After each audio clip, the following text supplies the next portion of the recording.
सबको जय मसीह की। आज जो हम सीखने जा रहे हैं, गलत छाप ना छोड़ना। गलत छाप ना छोड़ना। गलत छाप ना छोड़ना का मतलब, गलत छाप का मतलब दिखते कुछ है कुछ। दिखते कुछ है और है वो, उसको बोलते हैं गलत छाप। गलत छाप ना छोड़ना। तो पहले की जो कलीसिया जो देखते थे हम, पहले जो कलीसिया थी, जिनके सबसे पहले जो पाप के बारे में हम पढ़ते हैं, वहां पर ज्यादा करके पाखंड के बारे में पढ़ते थे हम। पाखंड, पाखंड का मतलब जानते हैं? पाखंडी, दिखते कुछ है कुछ, उसको बोलते हैं ना भैया पाखंडी की तरह। तो इसलिए पहले जब हम पढ़ते समय कलीसिया में जब देखते हैं, उस समय पाखंड घुस गया था कलीसिया में। जब प्रेरितों के काम 5 में पढ़ते हैं, हननिया और सफीरा के बारे में, उस समय की कलीसिया में ऐसा था कि लोग अपनी जमीन बेच कर लाकर प्रभु के दासों के चरणों में दे दिया करते थे। मगर जब 5 में पढ़ते हैं, प्रेरितों के काम 5 में, तो एक व्यक्ति था, उसने भी क्या करा, अपनी जमीन बेचकर क्या करी, लाकर दिया। तो उसने जितने में बेची थी उतने सब लाके दे दिया। उसने क्या करा था, जितने की भी बेची थी, अब मान लो उसने 1 लाख की बेची, समझने के लिए उसने 1 लाख की बेची, उसने 50,000 रुपए जाके दे दिए। ये कोई गलत है क्या? उसने 1 लाख की बेचकर 50,000 रुपए दे दिए, कोई गलती किया का? कुछ गलती किया उसने? नहीं किया ना? है? किया कुछ गलती? क्योंकि उसकी जमीन थी। अगर वो नहीं भी देता तो भी कोई दिक्कत नहीं। मैं जो बोल रहा हूं समझ में आ रहा है? एक व्यक्ति ने, एक समय था, निकाले वो प्रेरितों के काम 4 उसका 32 से पढ़ेंगे। विश्वास करने वालों की मंडली एक चित्त और एक मन की थी। वहां पर देखो, जिस समय जो हम यहाँ पे देखते हैं प्रेरितों के काम में, जैसी हमारी मंडली, वहां भी एक मंडली थी। तो वहां लिखा है मंडली जो थी एक मन और एक चित्त की थी। हाँ, आगे। यहाँ तक कि कोई भी अपनी संपत्ति अपनी नहीं कहता था, परंतु सब कुछ साझे में था। हाँ, प्रेरित बड़ी सामर्थ से प्रभु यीशु के जी उठने की गवाही देते रहे। हाँ, और उन सब पर बड़ा अनुग्रह था। उन सब पर बड़ा अनुग्रह था। उनमें कोई भी दरिद्र ना था। हाँ, क्योंकि जिनके पास भूमि या घर थे, वे उनको बेच कर बिकी हुई वस्तुओं का दाम लाते और उसे प्रेरितों के पांव पर रखते थे। क्योंकि उस समय की कलीसिया ऐसी थी कि अपनी भूमि को या अपने घर को उनको बेचकर, उनको बिक्री कर जो पैसा आता था, प्रभु के दासों के पांव पर लाकर रख दिया करते थे। वो किस लिए? ताकि हमारे बीच में कोई जो गरीब है, परेशान है, उसकी मदद कर दे, इसलिए लाकर दे दिया करते थे। आगे। और जैसी जिसे आवश्यकता होती थी उसके अनुसार हर एक को बांट दिया करते थे। जिसकी जैसी जरूरत होती थी उसको क्या करते थे, वो बांट दिया करते थे। कहने का मतलब वो अपनी जेब में नहीं रखते थे, जिसकी जरूरत होती थी बांट दिया करते थे। समझ में आ रहा है ना? आगे पढ़ेंगे। हम देखना जा रहे हैं कि उस समय की कलीसिया कैसी थी। हाँ, आगे। यूसुफ नाम साइप्रस का एक लेवी था, जिसका नाम प्रेरितों ने बरनबास अर्थात शांति का पुत्र रखा था। हाँ, उसकी कुछ भूमि थी जिसे उसने बेचा और दाम के रुपयों लाकर प्रेरितों के पांव पर रख दिए। हम यहाँ पे देख रहे हैं कि कुछ लोगों के बारे में, इन्होंने अपनी जमीन बेचकर क्या करी, प्रभु के दासों को लाकर दे दिया। इससे हम क्या समझते हैं कि उस समय की कलीसिया एक मन एक चित्त की थी, कोई भी अपनी संपत्ति अपनी नहीं कहता था, सब सांझे की समझते थे। तो सेवक के पास लाते थे, जिसको जो जरूरत होती थी उनको दे दिया भी करते थे वो। मगर हम वो देखते हैं हननिया और सफरिया के बारे में 5 में जब आते हैं, इन्होंने भी क्या करा, अपनी जमीन बेची। बेचने के बाद जैसे मैंने बताया, हो सकता है उन्होंने 1 लाख की बेची, लाकर कितने दिए, 50,000। समझने के लिए 50 दिए। कोई गलती किया कि इन्होंने 50 दिए। अगर वो 50 भी नहीं देते तो भी कोई दिक्कत नहीं थी। कोई भी है, कोई दिक्कत, कोई जबरदस्ती है क्या? क्योंकि वचन कहता है, वो निकाले एक वचन पढ़े हम,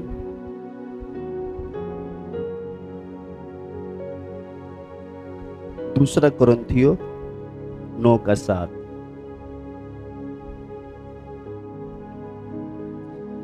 क्योंकि अगर वो परमेश्वर को कुछ भी ना देता तब भी कोई दिक्कत, क्योंकि उसकी जमीन है, वो दे ना दे।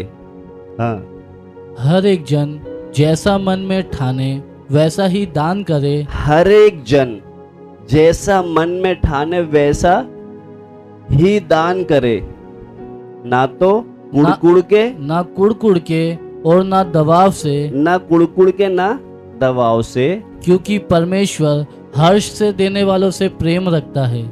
परमेश्वर हमारा ऐसा है जो हर्ष से यानी खुशी से देने वालों से प्रेम रखता है। जो खुशी से देते हैं उससे क्या करता है, वो प्रेम करता है। मगर इधर हम जब देखते हैं, ये हननिया ने बेचा कुछ और जाकर प्रभु के दास को दे दिया। मैं बार बार इसलिए बता रहा हूं कि 1 लाख की बेची उसने आधे दे दिए। इसमें कोई दिक्कत है क्या? कोई है दिक्कत? कुछ दिक्कत नहीं है ना। उसने, भाई उसकी जमीन है, उसने दे दिया, आधे दे दिया। अगर वो नहीं भी देता जब भी कोई जबरदस्ती नहीं है, क्योंकि परमेश्वर के पास सोने चांदी की कोई कमी नहीं है। अगर नहीं भी दोगे कोई दिक्कत नहीं है। मगर इधर जब पढ़ते समय पढ़ेंगे हम, ऊपर तो कम 5 का 3 पढ़े। पतरस ने कहा, हे हनन्या, शैतान ने तेरे मन में ये बात क्यों डाली कि तू पवित्र आत्मा से झूठ बोले। हाँ, इधर लिखा है, पतरस बोलता है हननिया से, शैतान ने तेरे मन में ये क्यों डाली कि तू पवित्र आत्मा से झूठ बोले। जबकि इधर तो कुछ बात हो भी नहीं रही।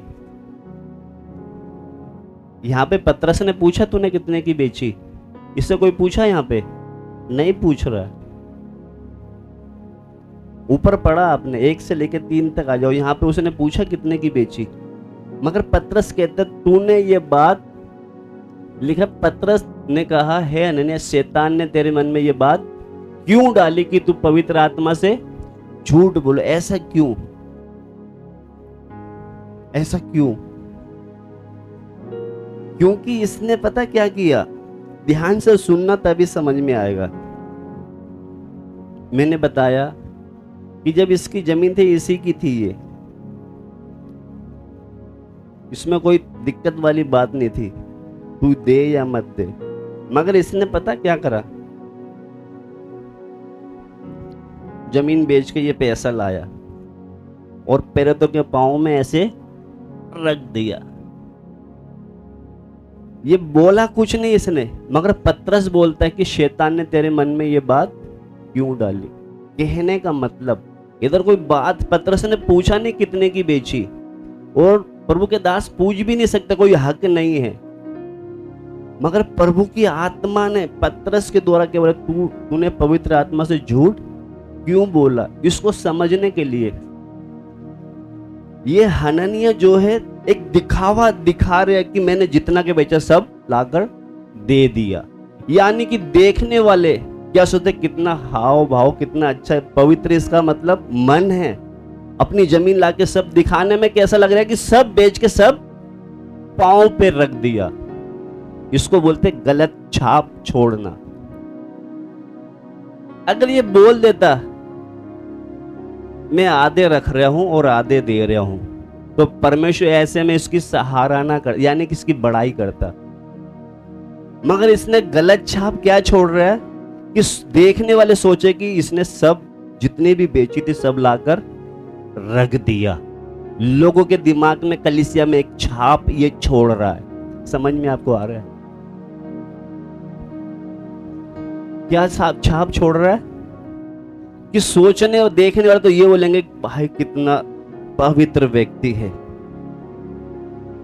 कितनी अच्छे सोच विचार इसके प्रभु के प्रति, अपना सब बेचकर क्या करा, दे दिया। मगर ये प्रभु, अगर वो लिखा ना, हमने पढ़ा वहां पर, हर्ष से देने वालों से प्रेम करता है। हर्ष, अगर हम नहीं भी दे कोई दिक्कत नहीं है, हमारा बाप हमसे बोलता नहीं, उसके पास दुनिया भर के सारे सृष्टि उसकी, उसको क्या चाहिए। मगर ये क्या कर रहा है, दिखावा क्या कर रहा है, ये देखने में लगता है कि सारे लाके दे दिया। इसलिए वहां पतरस बोलता है, पढ़े दोबारा से, कोई कोई व्यक्ति ऐसा होता है बिना बोले छाप छोड़ के चले जाते हैं। इसने भी कुछ बात नहीं हो रही, बिना बोले एक छाप क्या छोड़ रहा है, देखने वाला तो यही सोचेगा सब लाके दे दिया। इसलिए परमेश्वर का आत्मा पतरस के द्वारा बोलता है, हे हननिया, शैतान ने तेरे मन में ये बात क्यों डाली कि तू पवित्र आत्मा से झूठ बोले। यूं यहां तो कुछ बात हो ही नहीं रही, मगर उसका मतलब कि तू पवित्र आत्मा से झूठ बोलने का मतलब तू दिखाना चाह रहा है लोगों के बीच में कि मैंने सब कुछ दे दिया है, इसलिए तू क्या कर रहा है, झूठ बोल रहा है। तेरी जमीन थी क्या, वो तेरी नहीं थी? तू बोलता कि मैं इतना देना चाह रहा हूं, इतना रखना चाह रहा हूं, मगर ये दिखाना क्या चाह रहा है लोगों को कि मैं सब कुछ दे दिया है। इससे क्या हुआ, पढ़ेंगे आगे। तो मेरा आज जो हमारा टाइटल, जो हमारा विषय है, गलत छाप छोड़ना, इसने क्या कर रहा है, ये गलत छाप छोड़ रहा है। इसको बोलते पाखंडी। क्या बोलते इसको, पाखंडी। दिखते कुछ और है कुछ।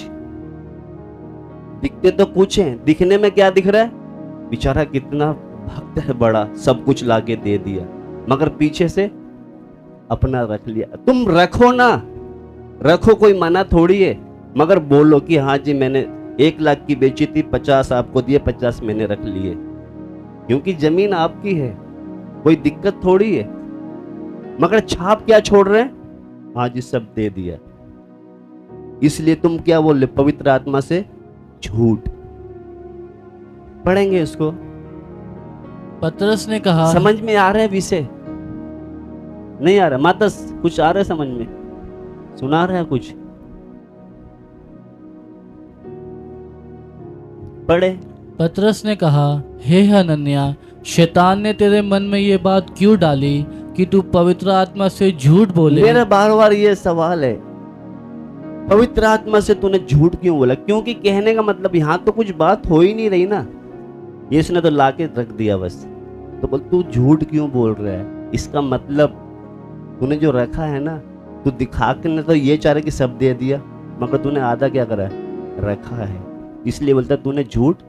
आगे, और भूमि के दाम में से कुछ रख छोड़े। तूने भूमि के दाम में से कुछ रख छोड़े हैं। अगर तू रख ना, तेरे पैसे हैं, तेरी जमीन है, मगर तू बोल तो सही मैंने रखे हैं, क्योंकि दिखने में क्या बोला, सब दे दिए। तो इसलिए पवित्र आत्मा उसके द्वारा बोलता है कि मनुष्य, देखा अपने मन में क्यों विचारे कि तू मनुष्य नहीं परंतु परमेश्वर से झूठ बोला है। आगे पढ़ेंगे, हाँ 4 पढ़ ले आप। जब तक वे तेरे पास रही, जब तक वे तेरे पास रही, क्या तेरी ना थी? तेरी ना थी क्या वो? यानी कि जब तेरे पास थी तेरी जमीन, क्या तेरी नहीं थी वो? तू चाहे मुझे 1 रुपया भी मत दे, वो तेरी थी, तू अपने पर रख। आगे, और जब बिक गई तो क्या तेरे वश में ना थी? जब बीज भी गई, जब भी क्या तेरे वश में थी, यानी कि तू हकदार था, अपनी जेब में पैसा रख, क्योंकि तेरी जमीन है, तू क्या उसका हकदार है, तो वो तेरे बस में ना थी। तूने ये बात अपने मन में क्यों विचारी? तू मनुष्य से नहीं परंतु परमेश्वर से झूठ बोला तू है। मनुष्य से नहीं परंतु परमेश्वर से झूठ बोला है। कहने का मतलब, झूठ बोलने का मतलब, झूठ बोलने का मतलब वही है, दिखाना तो तू चाह रहा है लोगों के बीच में कि सब दे दिया, इसलिए कहता है तू परमेश्वर से झूठ बोला। आगे, ये बातें सुनते ही हनन्याह गिर पड़ा और प्राण छोड़ दिए। कलीसिया में ही प्राण छोड़ दिए। कहां पर मरा? ये घर जाके नहीं मरा, कलीसिया में ही मर गया। क्यों? तू जो पाखंडी दिखा रहे हैं ना, ये पाखंड है। यहां पर जो दिखावा कुछ है कुछ और दिखा रहा कुछ है। कहां पर? कलीसिया में दम तोड़ दिया। मगर उससे और बड़ी बात आप देखते हैं उसकी पत्नी के बारे में भी पढ़ें। और सब सुनने वालों पर बड़ा भय छा गया। जब सुना लोगों ने कलीसिया में कि हाँ फलाना व्यक्ति अभी तो हमारे साथ बैठ के आराधना कर रहा था, वचन सुन रहा था, मर गया, कैसा कलीसिया में हुआ होगा?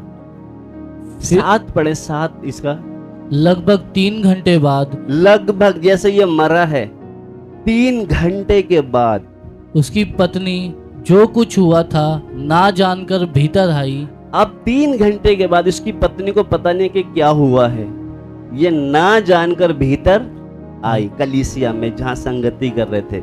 अब इसको नहीं पता कि क्या हो रहा। 3 घंटे के बाद जो कुछ था ना जानकर भीतर आई। तब पतरस ने उससे कहा। अब ध्यान से सुनना, दोबारा से पतरस बोलता, पहले पति से बोला था, अब पत्नी से। पतरस ने उससे कहा, मुझे बता, क्या तुमने वे भूमि इतने में ही बेची थी? अब पत्नी से बोलता है, क्या जो पैसे दिए थे, क्या तुमने जो भूमि जो बेची है इतने में बेची थी? उसने कहा, हाँ इतने ही में। क्या बोल रही है? हाँ, ये भी नहीं बोल रही कि हमने रख लिए कुछ, ये भी क्या बोल रही? हाँ इतने में ही बेची।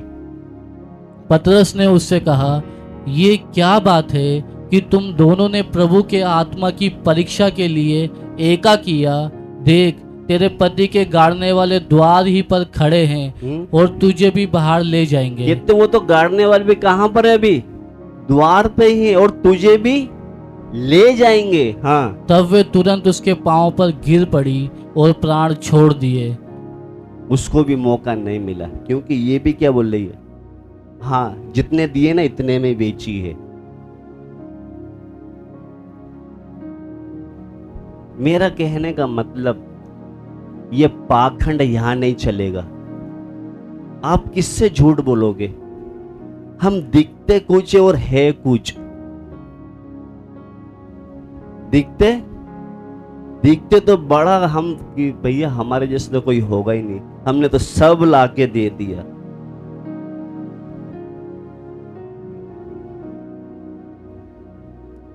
हमने तो सब दे दी। उनको ये भी नहीं पता कि हम कहां पर है। ये बाहर टीवी में मनोरंजन में ये का पाखंड चल जाता है, मगर कलीसिया में नहीं चलता। हम भी क्या है, यहां तो कुछ दिखते हैं, घर में कुछ। किसको धोखा दे रहे हैं हम? पहली बात तो भाई साहब, जमीन आपकी है ना, इसलिए लिखा वो हर से देने वालों से प्रेम रखता है, खुशी से देना। अब चाहे एक विधवा थी गरीब, उसने एक दमड़ी दी थी, खुशी से दी। ये क्या कर रहा है? कुछ पहले अपना इंतजाम रख। हाँ करो ना, तुम्हारी जमीन है, करो, मगर दिखावा तो ये मत करो कि हमने सभी दे दिया। ऐसे पाखंडी लोग क्या था। पर उस समय कलीसिया में जो खमीर घुस रहा था, उसको खत्म करने के लिए कलीसिया में ही दोनों को लिटा दिया। आज परमेश्वर कर नहीं सकता क्या? नहीं कर सकता। आज भी कर सकता है।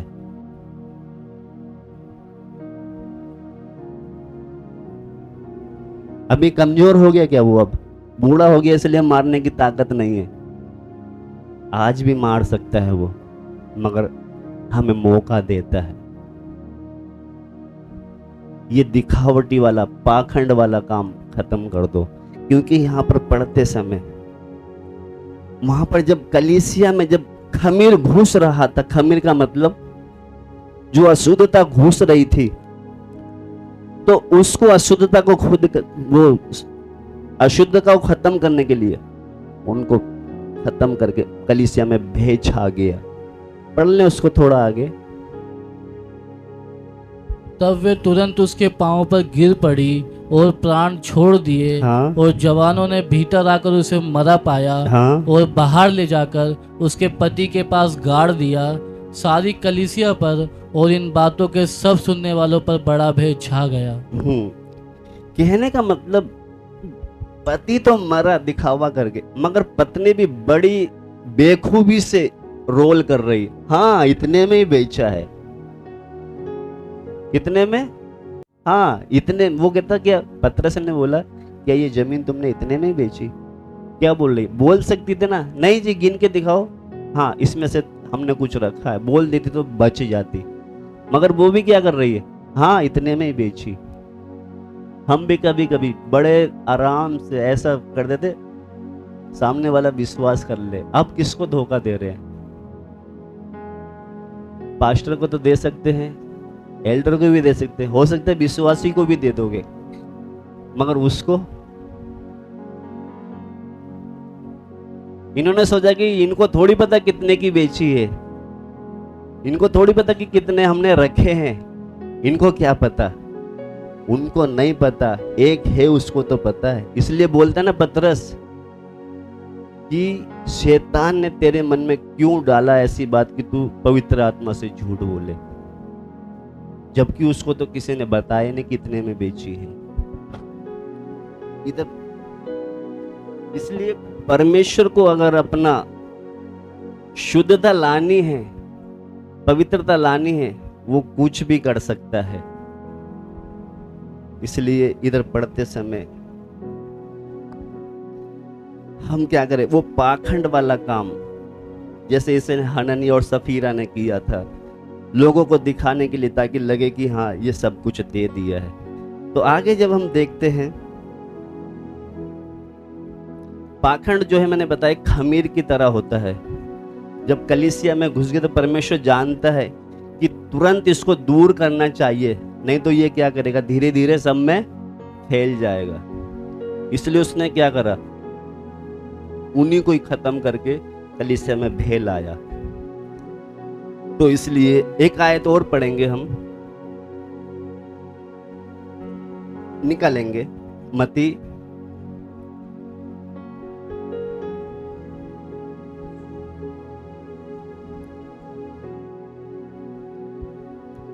क्योंकि बहुत से लोग, जैसे मैंने बताया, आज हमारा विषय यही पाखंड पे ही चलेगा। अगर हम पाखंड से सचेत नहीं रहेंगे, सचेत का मतलब जो पाखंड है, पाखंड से अगर हम सावधान नहीं रहेंगे तो हमारा जीवन, हम कभी भी उस पाखंड पे जय नहीं पा सकते। आज बहुत से मसीह लोग एक पाखंडी वाला जीवन जी रहे हैं। कौन सा जीवन जी रहे? पाखंडी की तरह जीवन। तो जब तक हम उसको, उस स्वभाव को नहीं निकालेंगे, अगर हम मान लो थोड़ी देर के लिए, जैसे मैंने बताया, ये इसने हननिया ने क्या किया, एक पाखंडी तो किया है। ये बोल देता नहीं मैंने आधे अपने परिवार बच्चों के लिए रखा और आधे दे रहा हूं, तो कोई दिक्कत, क्योंकि जमीन तो भैया तेरी है ना, मगर तो दिखाना क्या चाह रहा है कि सब लाके दे दिया। इसको बोलते हैं पाखंड। मतलब दिखते कुछ है और है कुछ। मतलब है का मतलब क्या है, पहले अपने बारे में सोच के रख लिया, और दिखने में क्या दिख रहा है कि सब कुछ दे दिया। तो इसको क्या बोलते हैं हम? पाखंड। तो लिखा है अगर हम सचेत नहीं रहेंगे अपने आप को, जैसे प्रार्थना में अपने आप को, पाखंड फिर हम जय नहीं पा सकते। इसलिए एक आयत और पढ़वाऊंगा, क्योंकि ऐसे लोगों के लिए प्रभु क्या कहता है कि अगर ये पाखंड दिखावा हुआ करके ये अपना प्रतिफल पा चुके। उसमें हम निकालेंगे मत्ती में, मत्ती 6 का 2 पढ़े।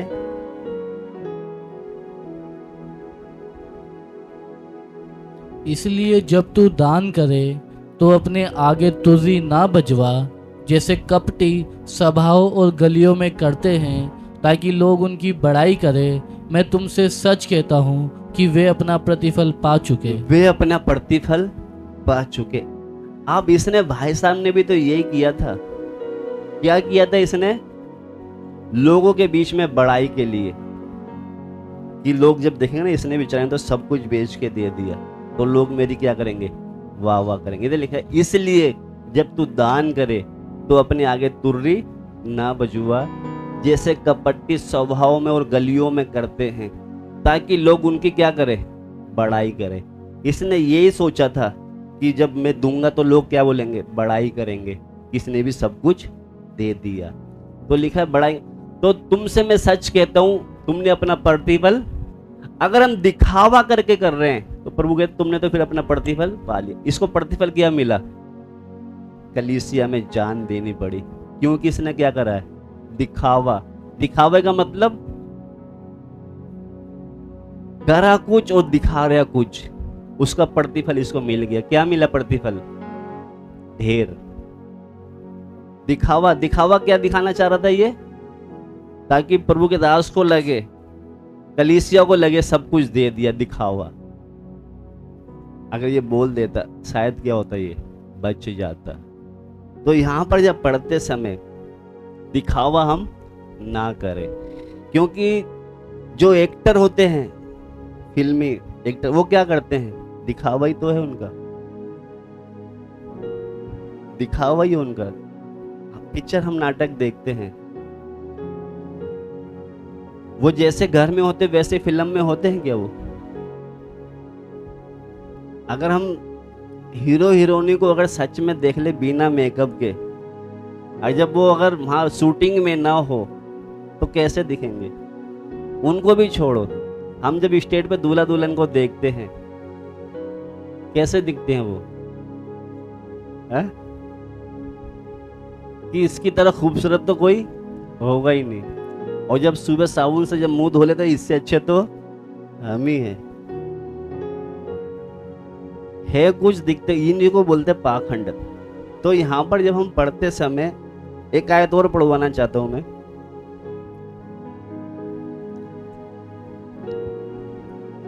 क्योंकि ये पाखंडी जो है, पाखंडी जैसे मैंने बोला है,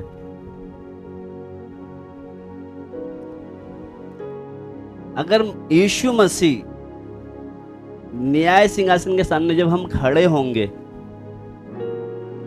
तो जब उसके न्याय के सामने जब खड़े होंगे ना, हमारा जितना भी ये दिखावटी है या पाखंड है उसके सामने चलेगा क्या?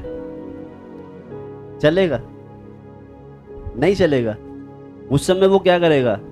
तुम्हारा जो पाखंड दिखावा सब उतार के क्या करेगा? वो फेंक देगा। और एक आयत पढ़ेंगे, पहला यूहन्ना, क्योंकि वो जो हमारा, जैसे मैंने बताया ना, अभिनेता की तरह, आज बहुत से लोग अभिनेता की तरह रोल करते हैं, प्रार्थना में अलग, घर में अलग। यहां पर आएंगे तो बिल्कुल जय मसीह की, और घर में देखे तो पिक्चर गाने चल रहे हैं, फिल्मी गाने चल रहे हैं। और यहां देखेंगे तो बिल्कुल इनकी तरह तो कोई प्रार्थना वाला होगा ही नहीं। और घर में तो क्या देख रहे हैं? पिक्चर देख रहे हैं लगा के। घर में क्या देख रहे हैं? पिक्चर देख रहे हैं हीरो हीरोइनी की। और यहां पर देखने को तो ऐसी आराधना प्रार्थना करते कि इनकी तरह तो कोई होगा ही नहीं। तो अगर मान लो हम यहाँ पे ऐसा कर रहे हैं और न्याय सिंहासन के सामने जब खड़े होंगे वहां ऐसा पाखंड चलेगा? हमारा चल जाएगा। किसको धोखा दे रहे हम? निकाले वो आयत, पहला यूहन्ना 2:28 पढ़ेंगे। अतः हे बालको उसमें बने रहो कि जब वे प्रकट हे बालको उसमें बने रहो। उसमें मतलब लिखा है निदान। हे बालको उसमें बने रहो। किसमें बने रहे? उधर लिखा ना उसमें बने रहो, मतलब किसमें बने रहे? उधर लिखा हे बालको उसमें बने रहो। किसमें बने रहे? उसकी आज्ञाओं में, उसकी आज्ञाओं में, उसके वचन में, प्रभु में बने रहो। कि जब वे प्रकट हो तो हमें हियाव हो। अगर उसमें बने रहेंगे, उसकी आज्ञाओं में बने रहेंगे, जब वो प्रकट होगा तो हमें क्या होगा? हियाव होगा। क्यों होगा? कि बाप तू जैसा बोलता था वैसे चलते थे, हम पाखंड की तरह नहीं चलते थे, हम दिखावे वाला नहीं चलते थे, जैसे तू बोलता था हम वैसे चलते थे। तो जब वो प्रकट होगा तो क्या होगा? हियाव होगा। मैं कभी कभी देखता हूं, जैसे मैं घर पे आता हूं, आप भी अपना लगा लो, हम सब काम पर जाने वाले लोग हैं। अगर हम काम कर रहे होंगे और अचानक घर का मालिक आ जाए, हमें हियाव होगा कि काम कर रहे थे, देखो जी। अगर घर पे बैठे काम पे गए और टीवी बैठ के देख रहे हो, हियाव हो जाएगा? चाहे बेशक 7 घंटे हमने काम किया है, थोड़ी देर बैठ गए, थोड़ी उसी समय मालिक आ गया, फिर भी हमें ये क्या सोच रहे हो कि पूरे दिन बैठा होगा? हियाव रहेगा उस समय? नहीं रहेगा। क्यों? क्योंकि जब वो आया तो हम खाली बैठे हैं। हियाव होगा उस समय? नहीं होगा। उसी तरह हे बालको, उसमें बने रहो, उसमें मतलब वचन में, प्रभु में बने रहो, क्योंकि लिखा है जब वे प्रकट होगा तो हमें हियाव होगा। क्योंकि हमें हियाव इसलिए कि बाप तूने जैसा बोला था हम वैसे करते रहे, तो हमें क्या होगा? हियाव होगा। आगे, और हम उसके आने पर उसके सामने लज्जित ना हो। जब वो आएगा तो उसके सामने हम लज्जित नहीं होंगे। क्योंकि क्या है? जैसे तूने बोला था हम वैसे ही तेरे को पाए गए हैं, जो तूने काम बोला था काम करते हुए तुझे दिखे हैं। अगर मान लो हमारे कपड़े उतरे हुए होंगे तो हियाव होगा सामने खड़े रहने में? रहेगा? अगर हम नंगे होंगे तो हियाव होगा? हाँ, होगा हियाव? नंगे का मतलब क्या है? अगर हमारे अंदर धर्म के काम नहीं होंगे तो हम नंगे ही है, दिखावटी वाला काम कर। क्योंकि दिखावटी वाला काम होगा तो उसको तो वो उतार के फेंक देगा, असली रूप में आ भी। तूने कलीसिया में तो बहुत दिखावा कर लिया है, वहां तो तेरा मुकुट चल गया है, यहां थोड़ी चलेगा। उसको निकाल के अलग रख, असली चेहरा, उसके सामने कोई दिखावा नहीं चलेगा। ये तभी तो मैं बोलता हूं, ये हनन्याह क्या कर रहा था? एक छाप कैसी छोड़ रहा है कि सब कुछ दे दिया। भाई साहब, क्यों ऐसी छाप छोड़ रहे हो आप? जमीन तो आपकी है ना। आप बोलो ना कि मैं आधा दे रहा हूं आधा रख रहा हूं।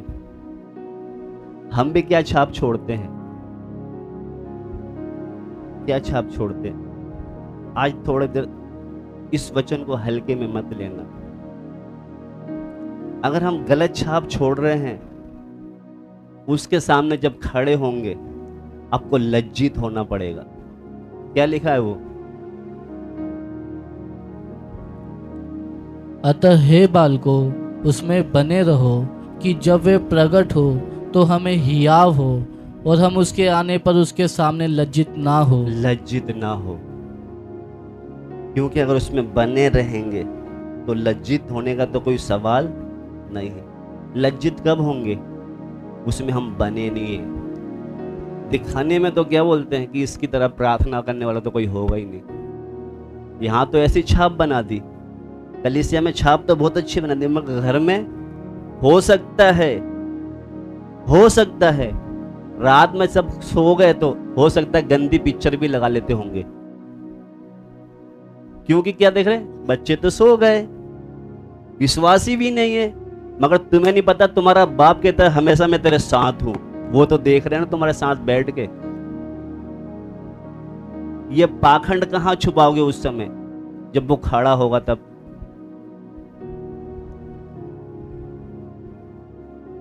कहां छुपाओगे उस समय तुम्हारा नंगापन? इसलिए इधर पढ़ते समय हम जब पढ़ते हैं, ये ऐसा ना हो हमें लज्जित होना पड़े। इसलिए आज एक वचन और पढ़ के फिर हम समाप्त करके प्रार्थना करने जा रहे हैं। क्योंकि अगर हम नहीं चलेंगे सही से तो ऐसा ना हो हमें लज्जित होना पड़े। हम वो अभिनेताओं की तरह, अभिनेता जो होते हैं ना, दिखते कुछ है और है कुछ, उनकी तरह हम वो रोल ना दिखाएं। जो असली है उसमें आए ना हम। असली का मतलब बोलो ना आप, हाँ जी मैंने इतना देना चाह रहा हूं, क्योंकि कोई जबरदस्ती थोड़ी है। जबरदस्ती है क्या कोई? है? प्रभु कहता कोई जबरदस्ती मेरे पीछे चलो, यदि कोई आना चाहे तो। वो जबरदस्ती चला रहा है क्या आपको? जबरदस्ती चलाता है। यदि आना चाहते हो तो, जबरदस्ती का कोई खेल नहीं है। तो इधर पढ़ते समय एक आयत और पढ़वाऊंगा मैं, पढ़े निकाले हम।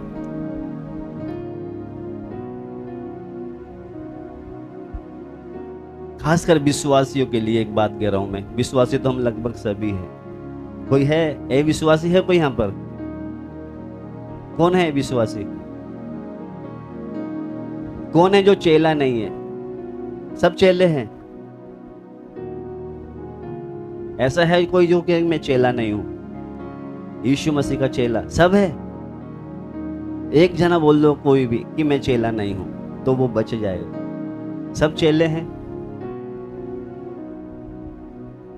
चेले हैं यीशु मसीह के? हैं? चेले हैं चेले? या ऐसे ही टाइम पास करने आए? जो चेले हैं उनके लिए ये पहाड़ी उपदेश, पहाड़ी उपदेश में आप जब पढ़ोगे ना, उधर उद्धार के बारे में कहीं नहीं लिखा है। पहाड़ी उपदेश में उधर लिखा है किसके लिए? पाखंडियों के लिए। जो शास्त्री फरीसी पाखंडी है ना, ये पहाड़ी उपदेश ज्यादा करके उनके लिए ही है। तो इसीलिए निकाले वो पहाड़ी उपदेश में से एक आयत लेना चाहता हूं मैं। मत्ती 5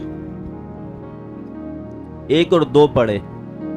ये पहाड़ी उपदेश जब प्रचार कर रहा था, उसमें एक शब्द आपको बोलने के लिए वो पढ़वा रहा हूं मैं। हाँ, वे इस भीड़ को देखकर पहाड़ पर चढ़ गया और जब बैठ गया तो उसके चेले उसके पास आए। अब देखना, बैठ गया तो उसके चेले उसके पास आए। ये किसी पब्लिक से नहीं बोल रहा है, चेले उसके पास आए। अब आगे पढ़े। और वे अपना मुंह खोलकर उन्हें ये उपदेश देने लगा। अब मुझे बताओ किसको उपदेश दे रहा है ये? और वे अपना मुंह खोलकर उन्हें उपदेश देने लगा। किसको? चेलों को। अब मुझे बताओ चेला कौन है यहाँ पे? कौन कौन चेला है? आप जबरदस्ती हाथ मत उठाओ, जो चेला है वही हाथ उठाओ। देखना कौन कौन चेले नहीं है। यीशु मसीह के चेले नहीं है आप लोग? नहीं है? हाथ उठाओ ना फिर। चेले नहीं है? कुछ लोग तो पता नहीं डर रहे हैं, हाथ उठाएंगे तो कुछ बोल ना दे। जब आप कलीसिया में इतनी दिलेरी है तो बाहर का हाथ उठाओगे? बोलो ना हम चेले हैं यीशु मसीह के। अभी भी डर रहे हैं, अभी भी नहीं उठा रहे। नहीं है? चेले नहीं है, कोई बात नहीं। जो नहीं उठाए वो चेले नहीं है, बच गए वो तो समझ लो। इधर एक बार फिर से पढ़े हम।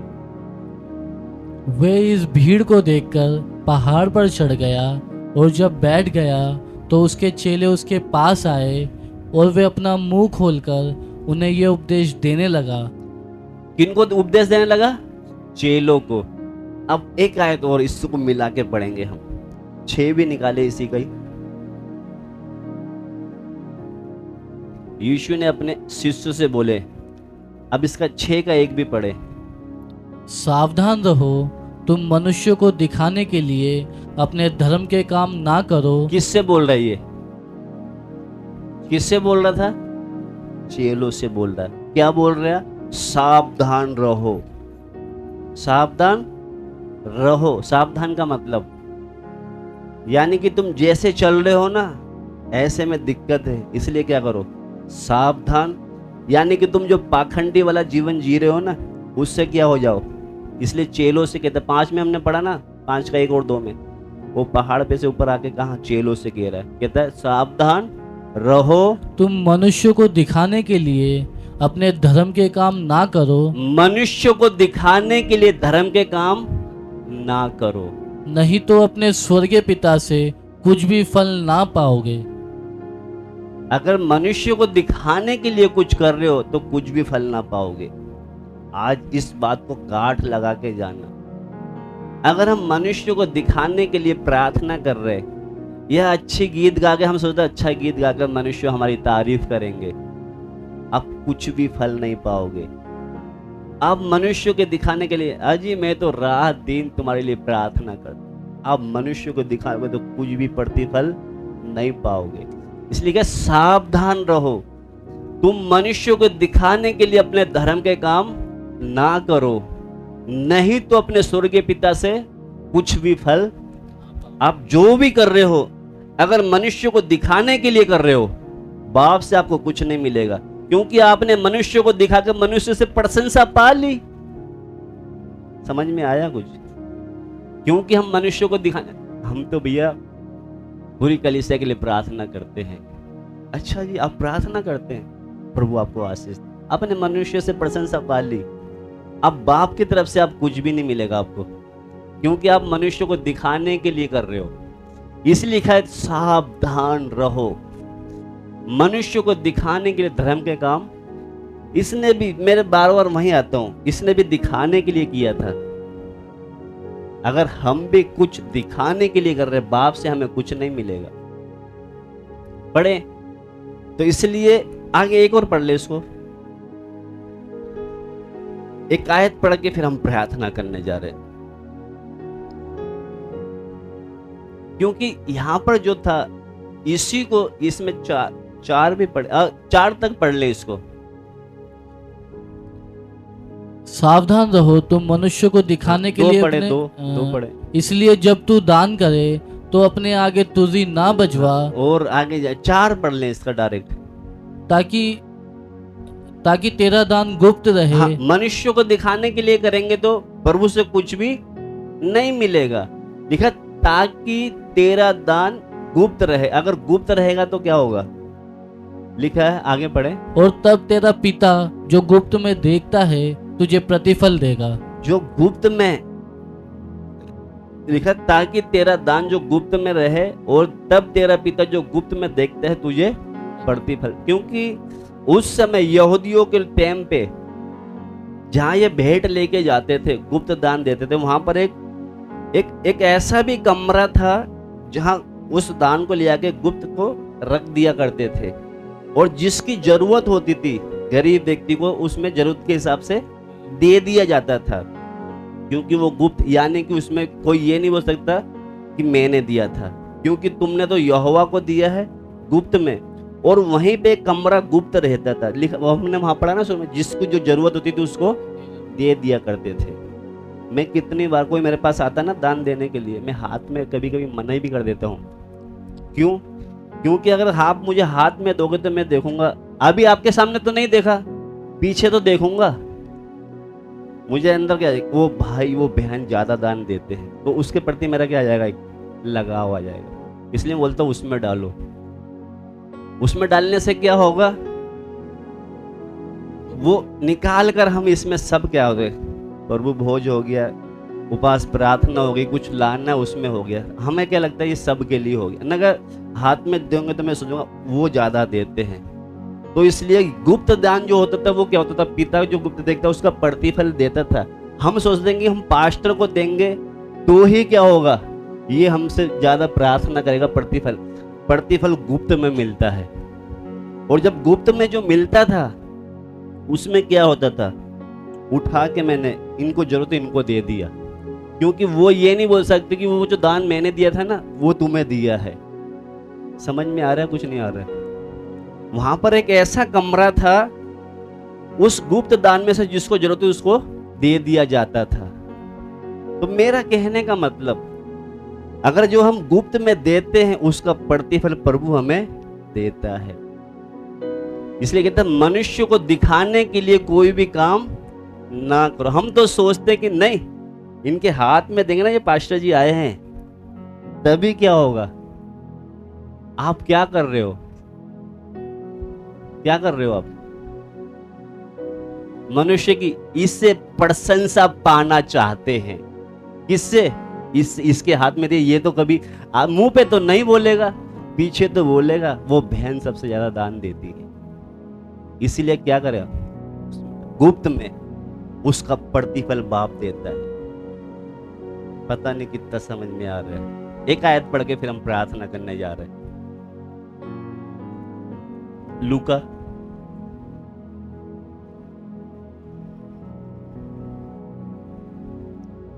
ये किसी से और से नहीं बोल रहा है प्रभु, ये चेलों से बोल रहा है ये, क्योंकि लूका 12 का 1 पढ़ के फिर हम प्रार्थना करने जा रहे हैं। इतने में जब हजारों की भीड़ लग गई, यहाँ तक कि वे एक दूसरे पर गिरे पड़ते थे, तो वे सबसे पहले अपने चेलों से कहने लगा। यहाँ भी किससे बोल रहा है? वो चेलों से कह रहा है। जबकि क्या है, इतनी भीड़ है, एक दूसरे पर गिर रहे हैं। थोड़ा है ना, शब्द को पकड़ा करो। जब हजारों की भीड़ लग गई, यहां तक कि एक दूसरे पर गिर रहे हैं लोग, तो वे सबसे पहले अपने चेलों से कहने लगा। भीड़ से नहीं कह रहा, किससे कह रहा? अपने चेलों से। हाँ, क्या कह रहा? फरीसियों के कपट रूपी खमीर से चौकस रहना। किससे बोल रहा है? चेलों से बोल रहा, भीड़ से नहीं बोल रहा। वो चेलों से कहता है कि फरीसियों के कपट रूपी खमीर से चौकस रहना। कहने का मतलब, खमीर का मतलब उनके पाखंड से चौकस रहना। किससे चौकस रहना? उनके पाखंड से। क्योंकि आप चेले हैं। चेले का मतलब जैसे हम इधर चेले हैं, क्योंकि वो शास्त्री फरीसियों के पाखंड को देखोगे तो आप भी गए। इसलिए उनके पाखंड से क्या करना? चौकस रहना। चौकस का मतलब थोड़ी देर के लिए बुरा मत मानना। अभिषेक है, हो सकता है, जरूरी नहीं हो समझने के लिए। इसको कोई लत लगी है किसी चीज की भी, हमने देख लिया, हमने क्या करा? देख लिया, अरे वो तो पास्टर का लड़का वो करता है, तो क्या हम भी तो कर ले। इसलिए कहते हैं उनके पाखंड से क्या करना? चौकस रहना। क्या करना उनसे? ये शास्त्री फरीसी जो है ना, सभा में तो बहुत अच्छे दिखते थे, वाइट पूरा कपड़ा, लंबी लंबी प्रार्थना, सब कुछ। इसलिए प्रभु ने, यीशु मसीह ने खास करके भीड़ से नहीं कह रहा, वो चेलों से बोल रहा है कि इनके पाखंड से क्या करना? चौकस रहना। कहीं ऐसा ना हो ये तो गए, आप भी मत चले जाना। आइए हम प्रार्थना करें।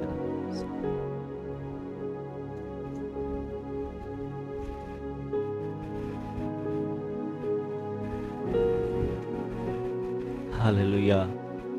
अगर समझ में आया है तो प्रार्थना करें। धन्यवाद देते हैं प्रभु जी। इसलिए मैंने शुरू में बताया था, गलत छाप ना छोड़ना। आज भी हमारे परमेश्वर जैसे हननिया सफिरिया को उस पुराने समय की कलीसिया में वो खमीर डालने की कोशिश कर रहे थे, उसने उस कलीसिया में भय लाने के लिए उन दोनों को ही कलीसिया में ही खत्म कर दिया। वही परमेश्वर आज भी हमारे बीच में है। इस खमीर को खत्म करने में उसे ज्यादा समय नहीं लगेगा।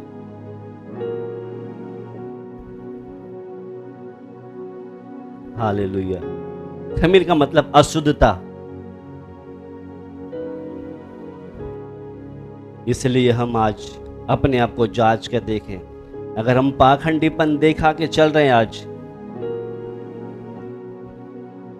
जब यीशु मसीह आएगा, न्याय सिंहासन के सामने जब हम खड़े होंगे, तो वो हमारा बाहरी जो दिखावटी जो पाखंड उतार के जब फेंका जाएगा। जैसे अभिनेता होते हैं ना, दिखते तो बड़े सुंदर है, मगर जब सुबह साबुन से धो लेते हैं असली चेहरे पे आते हैं। उसी तरह जब हम प्रभु के सामने असली चेहरे में आएंगे, इसलिए बाइबल कहती है आज अपने चाल चलन पर ध्यान दे। अगर पाखंड वाला जीवन जी रहे तो आज उसको उखाड़ के फेंके। क्योंकि अगर पाखंड वाला करके चलेंगे तो ऐसा ना हो कि हमें उसके सामने लज्जित होना पड़े, क्योंकि नंगापन की दशा में जब खड़े होंगे तो हमें लज्जित होना पड़ेगा। इसलिए कहता है, हे बच्चों, मसीह में यानी कि उसके वचन में बने रहो, कि जब वह प्रगट होगा तो हमें साहस होगा। हालेलुया, धन्यवाद हो प्रभु जी, स्तुति हो परमेश्वर।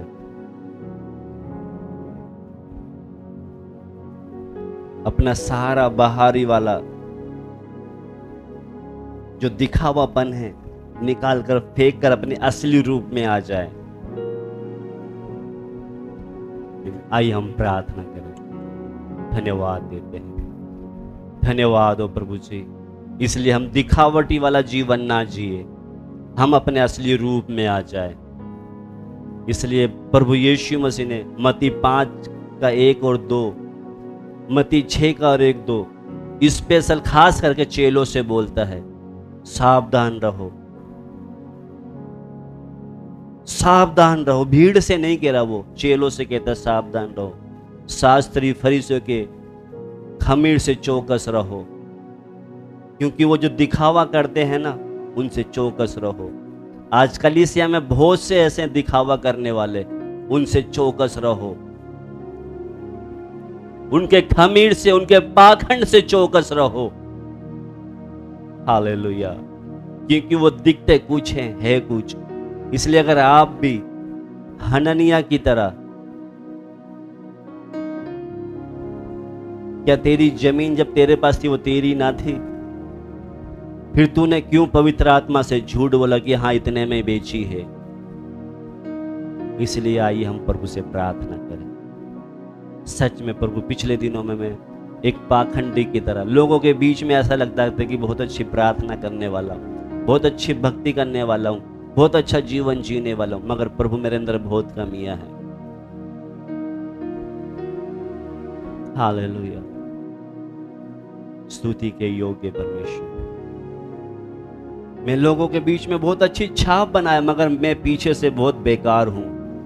प्रभु, जैसे मैं लोगों के बीच में अच्छी छाप बनाई, वैसे अच्छा बनना चाहता हूं।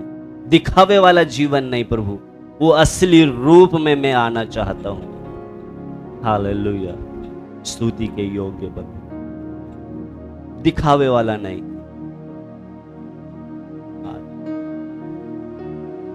हो सकता अपने माँ बाप के सामने हम एक अच्छा दिखावा दे रहे हैं और पीछे से उल्टे सीधे काम कर रहे हैं, दिखावे वाला नहीं। हम माँ बाप को धोखा दे सकते हैं, भाई बहन को धोखा दे सकते हैं, कलीसिया में विश्वासी को, प्रभु के दासों को धोखा दे सकते हैं, मगर जब उसके सामने हम खड़ेंगे हमारा सारा नंगापन दिख जाएगा, हमें फिर लज्जित होना पड़ेगा। इसलिए आज हम उसके सामने, बाबू बाप, मुझे पाखंडी की तरह नहीं, एक सच्चा मसीह, सच्चा चेले की तरह चलने के लिए सहायता कर। प्रभु हमें आशीष दे इन वचनों के द्वारा। आइए हम प्रार्थना करें। आमीन आमीन। अब पिता का प्रेम, प्रभु यीशु मसीह का अनुग्रह और पवित्र आत्मा की सहभागिता हम सब के साथ, तमाम उन झुंडों के साथ, प्रभु यीशु मसीह की दूसरी आगमन तक होती रहे।